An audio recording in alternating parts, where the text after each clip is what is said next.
Pernah nggak sih kalian sadar kalau tontonan TV di zaman sekarang buat anak-anak itu kerasa aman banget?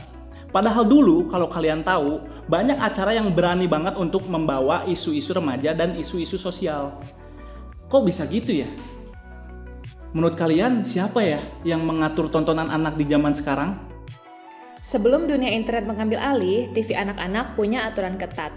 Di Inggris, TV anak-anak diatur oleh Ofcom. Di Australia, diatur oleh ACMA. Tugasnya memastikan bahwa tontonan anak-anak bebas dari kekerasan, bahasa kasar, dan hal-hal yang gak pantas ditonton oleh anak-anak. Australia bahkan punya Children's Television Standard, mewajibkan TV nasional untuk menayangkan 32 jam program anak lokal per tahun. Hasilnya, series legendaris seperti Round the Twist, Loki Leonard, H2O Just Add Water lahir. Televisi jadi cermin budaya, bukan sekedar hiburan lagi.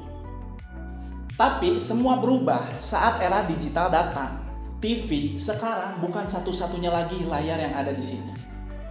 Bermunculan aplikasi seperti YouTube, Netflix, Disney+, TikTok, anak pun makin bebas memilih tontonan kapanpun dan dimanapun.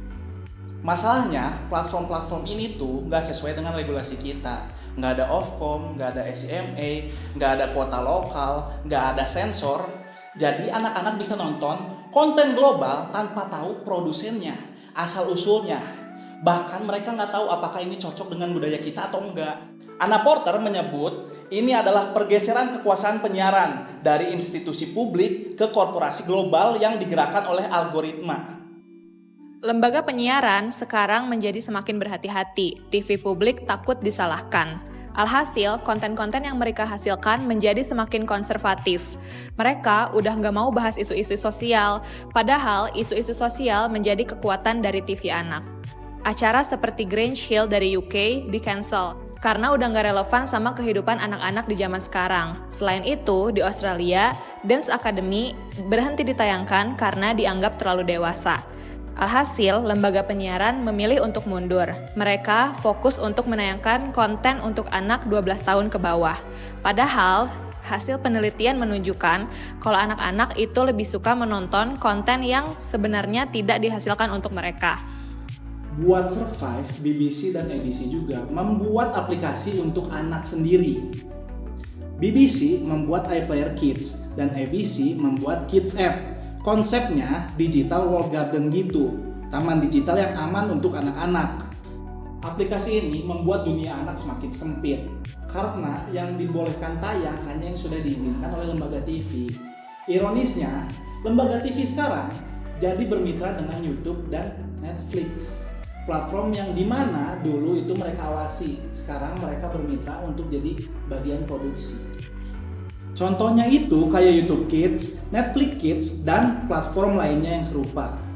Dampaknya bukan sekedar dari bidang ekonomi, tapi hilangnya budaya lokal.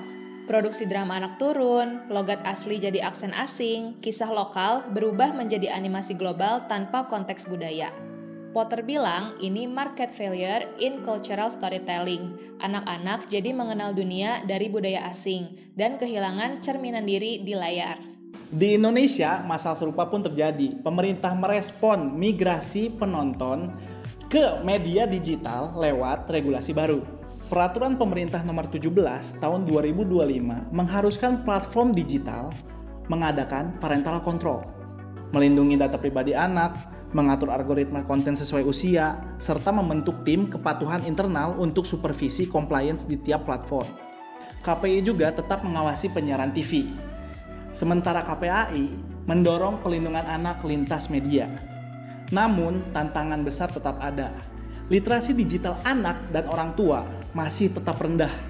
Infrastruktur belum merata di daerah tertinggal, terdepan, dan terluar. Serta sinergi lintas kementerian atau lembaga masih belum optimal. Budaya komplain di sosmed juga muncul seperti kasus Trans 7 yang viral dan berujung permintaan maaf serta sanksi regulator. Oke, jadi seperti yang sudah kita lihat, bagaimana di Australia dan di Inggris, digitalisasi justru membuat konten TV anak menjadi semakin aman dan takut untuk mengambil risiko. Penonton remaja pun akhirnya ditinggalkan. Fenomena ini merupakan fenomena yang menarik, tapi apakah hal yang sama terjadi di Indonesia?